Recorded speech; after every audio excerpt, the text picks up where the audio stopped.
So here's the box. We're gonna go over the construction of the box, and we're gonna go over how I feel about being robbed in the box, and that's it. So first and foremost, no, I don't think about the generator getting robbed. It's not out of my mind. It's there. I just don't. Maybe I should. Maybe, you know, I think making this video and the actual question and previous experiences, like when the van was broken down and it was parked every day for 6 months in a parking lot, and I had another car, and then I drove to work and I left it here, I used to think about it a lot. So much so that I used to pull it out of the box, the generator, and put it in the van when I left. Prior to doing that, I had a cable, which I'll show you in a minute, and I used to strap it up and over. So let's get into the box construction. So the box is wood. There's nothing special about it whatsoever. There's nothing unique. There's nothing I can say or show you that's gonna be like, wow, that's amazing. You know, but everybody's different. So we'll start at the bottom, which will probably be the most only unique thing, I guess. It's not unique, but I used regular shelf brackets. These are like rated 800 or 1200 pounds. I feel like they're 1200 pounds, I think. You can look them up. Home Depot, whatever they are, $8, $10, I don't know, 12, 15. So, rubber grommets on the bottom. They have been sitting there for a year and a half. They never fell out. I thought they would, they just never did. However, they are kind of being somewhat pinched in there. They're just, I don't know how they're in there. They just are. And up here, we got bolts going straight through the bracket, obviously. Washer on the back side. Grommet. By the way, this grommet up here looks exactly like this one here. They were heavily crushed. That's why. And they're dried out. And anyways, so we got a washer. You can see it. We got the grommet. We got a washer. Bolt goes straight through the door, straight through a 2x4, and then it's washered and nutted on the back. So screwed the bracket straight into the bottom, super cheap plywood, and that is all framed off with 2x3s, bolted straight through on the corners. It's just the eye hooks. That's whatever. This is after. It wasn't initial. Sideboards are just literally, as you can see, 3 screws with T25 Torxes.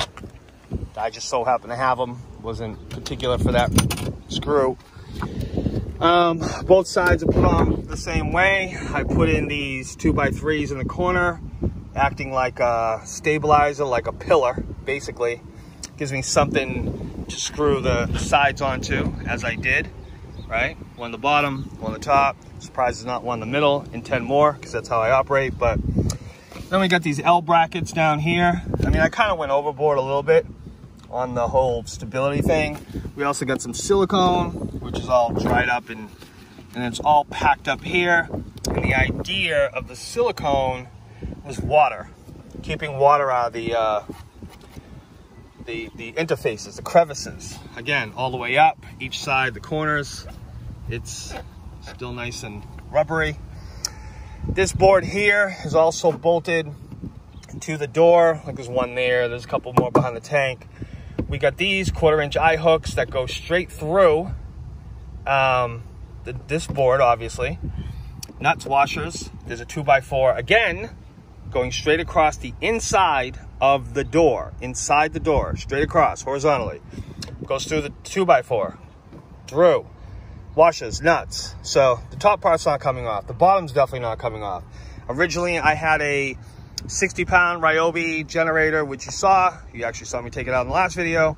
That was in here for the first 7 months, I think, of the box's life.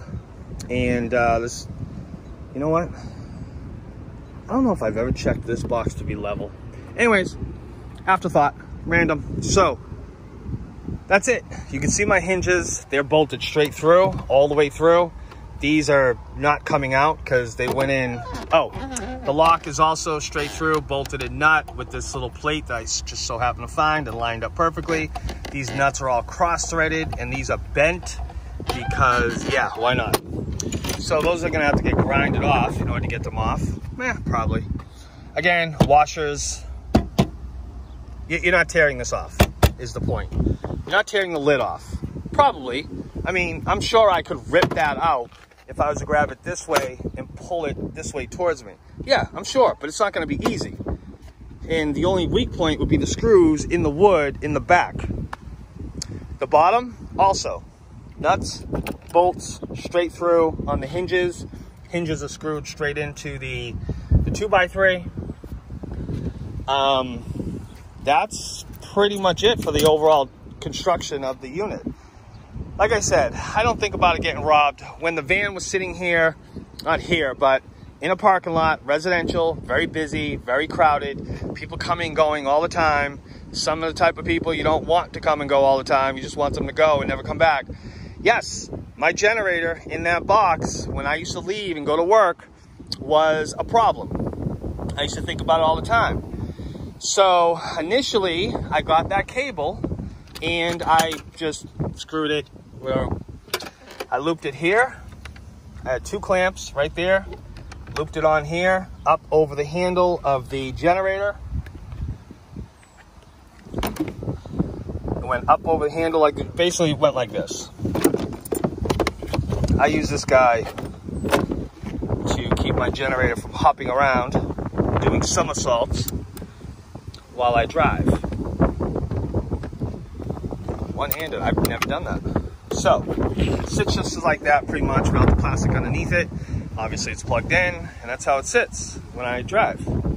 And I have this cable on here, looped and crimped, up over, looped and crimped down there. So I did that for a while, but I still didn't like it. I still didn't feel very secure. So I just ended up unhooking the whole thing together. And I seen that eye hook and that eye hook, and I had no idea what I was originally planning to do with these. None whatsoever. So I said, oh wow, look, I could tie these together and make like a suspension. Yeah, no. So I just started taking the generator, popping it inside the van, which doesn't fit right now. And that was it. Went off to work and I felt perfectly confident and secure. Nothing was gonna happen. However, when people see this box, they walk by it like this. I'm not even kidding with you. They are fascinated by this box. Absolutely fascinated. They just, everywhere I go, people are walking by. Parking lot I park at, well, not all the time, but sometimes when I do, I guess they're gonna do some type of construction on the fence line. The guy is back there, he's surveying stuff. There's another guy. My window's open. I'm in the van, of course nobody knows that, and I hear him right outside my window. He's right here. Right here. He's like, look at this box on the back. Everybody does it. Look at the box on the back. What is this? What's he got in there? And then they gotta look in there, which was kind of like my final straw for people looking in there. Oh, I got a story. One time I had a kid, I'm in the van, windows open, he can't see me. Nobody knows I'm in the van if I'm in the van like that. And it's daytime. He parks next to me and he's like fidgeting under his hood with something. It looked fake. It really looked fake. Like he kept looking around a lot. He's right here next to the box, right here. And, now he's doing something over here and he, does one of these. I didn't like that. I didn't like that at all. I didn't say anything because I don't want to blow my cover, right? But I ended up jumping out later and then gave him like the, oh wow, somebody was in there. Damn, he probably saw me. Oh no, that embarrassed kind of tight, tense look when you get caught, oh no, there's somebody in there. So anyways, that's it really. But like I said, if it was parked in a situation like it was and I had to leave, generator's going in the van. From day to day, parking lots, retail stores, go to the mall. No, I just don't. I gotta be honest. And it probably would happen there, like, more so, but I just don't. I hop out of the van, I go to the store, I don't think about it. But I tell you, I don't ever really forget my lock. And it's weird. Because I can forget to lock my van. I'll forget a lot of things to do, like normal things, but I never forget that lock. That lock is, I mean, it's usually if I'm unlocking it, I'm putting gas in it, starting up the generator, locking it. So it's not a situation where it needs to be locked or unlocked. Or if it's a hot day and I'm sitting somewhere like this, I'll leave it open, you know, because nobody can see me. You know, nobody's gonna be behind me, right? So I can just leave it open, let the generator run, let the generator breathe, and then that's it. I'm over talking. I'm out.